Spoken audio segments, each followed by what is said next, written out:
Hello friends, ദേവൻ S S YouTube ചാനലിലേക്ക് എല്ലാവർക്കും സ്വാഗതം. ഞാൻ നിങ്ങളുമായിട്ട് പങ്കുവയ്ക്കാൻ പോകുന്നത് ഭരണി ദീപം എങ്ങനെ കൊളുത്താം. അതിന് ഞാൻ എഴുതി വെച്ചത് 4:30 എഴുന്നേറ്റ് മുറ്റത്ത് വെള്ളം തളിച്ച് മുറ്റമൊക്കെ തൂത്ത് വൃത്തിയാക്കി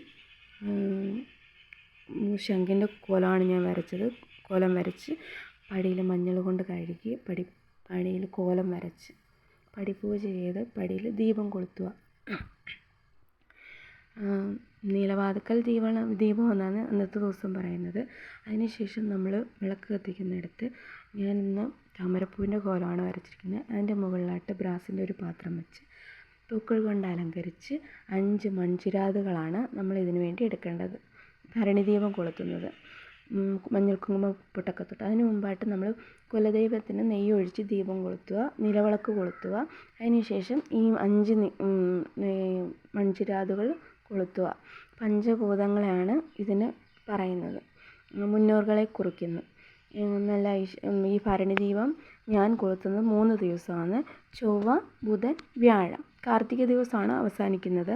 അതിനുശേഷം അന്ന് ചൊവ്വാഴ്ച ദിവസമായതുകൊണ്ട് ഞാൻ വെറ്റില ദീപം കൊളുത്തി മുരുക ഭഗവാന്. അപ്പം എല്ലാവരും ഈ ഭരണിദീപം കൊളുത്തണം. എല്ലാവർക്കും ഐശ്വര്യം ഉണ്ടാകട്ടെ ഫ്രണ്ട്സ്.